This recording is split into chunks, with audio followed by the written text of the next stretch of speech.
Hello! In this episode we're travelling from here, The Great Stour in Kent, north to Scotland to learn about one of Britain's rarest aquatic mammals. the otter. No, Chris, one that's equally as cute, the beaver. Oh, nature's engineers. Precisely. Gus. Do you go away with it? That's all right. We can get the words, okay? Come on, mate, we're on. Come on, Chris. Network Rail manages over 11,000 miles of railway and carries millions of passengers and over 80 million tonnes of freight every year. We also maintain, manage and nurture around 50,000 hectares of land, which is home to a large and diverse range of flora and fauna.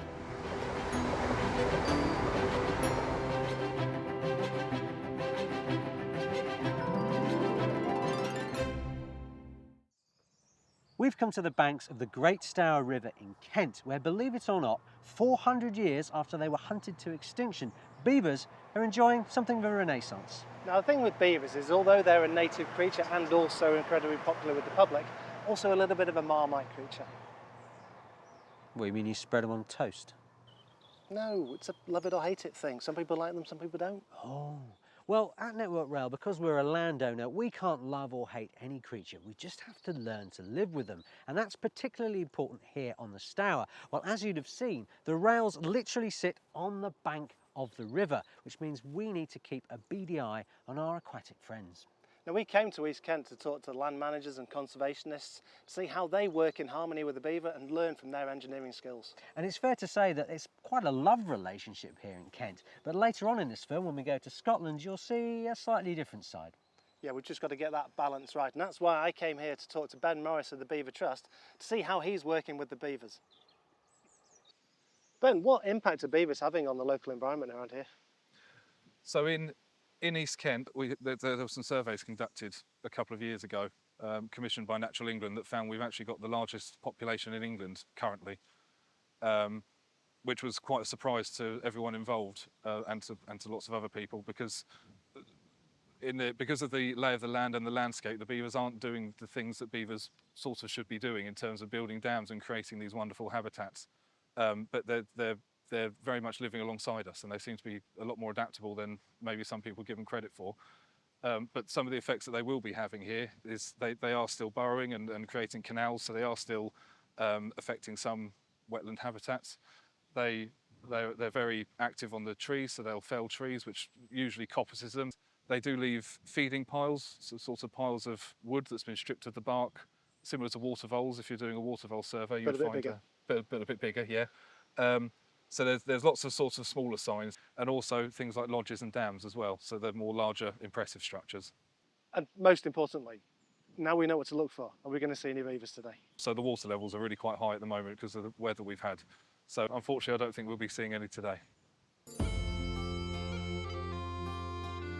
Although we didn't get to see any beavers while here in Kent, we did manage to get out on the water, which meant, as well as getting to enjoy the beautiful scenery, we also got to see for ourselves, from a beaver perspective, just how close the railway is to the riverbank, and it's pretty close. So in much the same way as places such as Dawlish in Devon, where the railway runs along the seafront, in order to run a safe and reliable railway for our passengers, we have to make sure nothing is putting the railway here at risk. Which means regular monitoring of the water levels and any beaver activity along the riverfront here is essential. I spoke to Network Rail ecologist Alini Gomez to find out more. So we've got a riverbank and trains. What kind of impact can beavers have on the railway here? So beavers, they build dams, and that can cause flooding to the railway. They also burrow into the embankment, which can cause it to fail. And they also chew trees, which can cause those to fall on the railway, so we need to manage that. So have we had any issues with beaver here on the Great Stour? We actually, last year, we had a report of a lodge being built at the toe of the railway embankment, and understandably that raised alarm bells, and we investigated, but it turns out that it wasn't undermining our embankment in that occasion. So how do we manage our relationship with them? What do you do?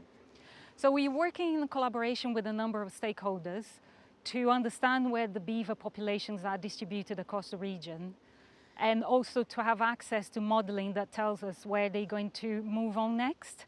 And this helps us to create a risk map to be proactively managing their interface with our network.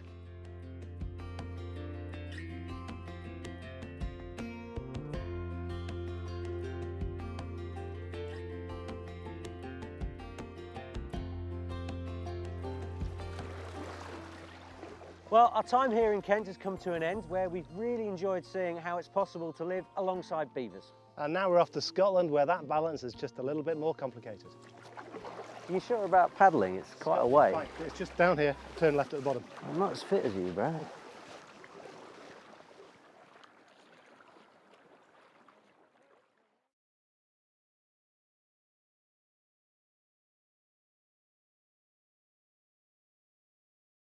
This was a Network Rail digital and film team production.